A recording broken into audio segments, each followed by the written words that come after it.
I had horses, yes.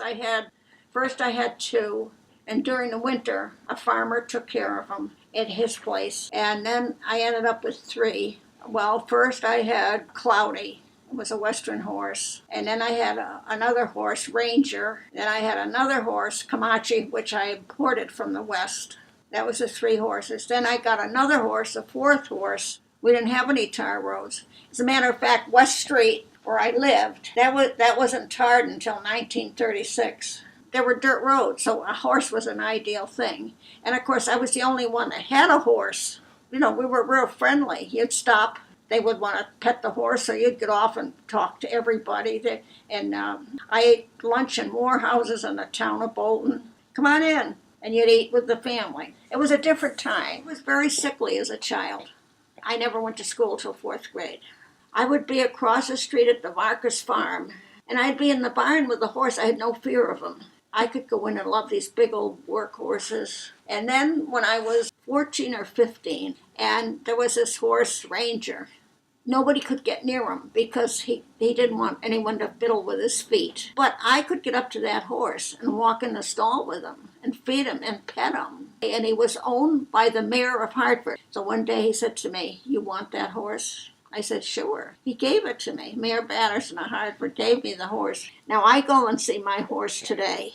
He shakes hands. He says yes and no. He stretches. He turns around. He stamps the ground if I tell him to.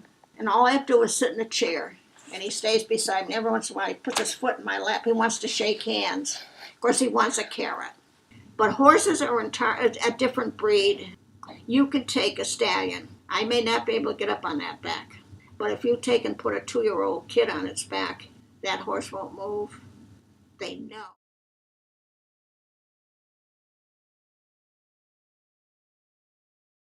It was a spiritual thing. Was that God? Maybe. Whatever it was, didn't say, "Oh, Richard, you're going to be all right." Didn't say anything. But there is a spiritual thing about the woods that a whole legion of American thinkers and authors have directed their attention to far more eloquently than I. But there is something out there, and all you have to do to feel it is to go out there and be quiet. Don't have the noise of your to-do lists obscuring your hearing, and see what happens. I know that I missed the times when I was younger, which I associate with being in Bolton, especially, I would say, 7th and 8th grade. That was a huge part of my childhood, and not that I'm miss outdoorsy now, but when I was young, I loved kind of running around the woods, exploring. I was an incredible fort builder. The remnants are still on both properties that we lived on in Bolton. I remember playing with my cousins and my brother, and I would have friends over, and I remember I ran away once in the woods, and I thought I would live off the stream, and my parents would push me out the door and say, "Okay, come back in a few hours, you have to go outside." And now, I look back and I miss that.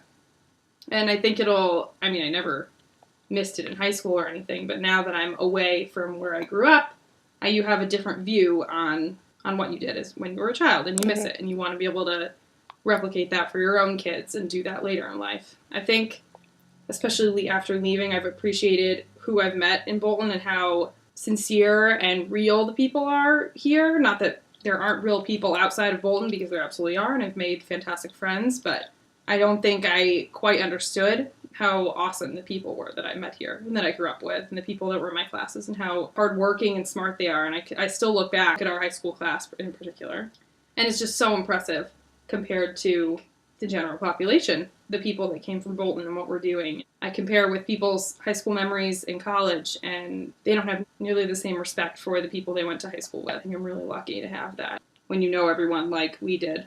I can't speak for other small towns. I think the people in Bolton, I don't think that population is seen in every small town.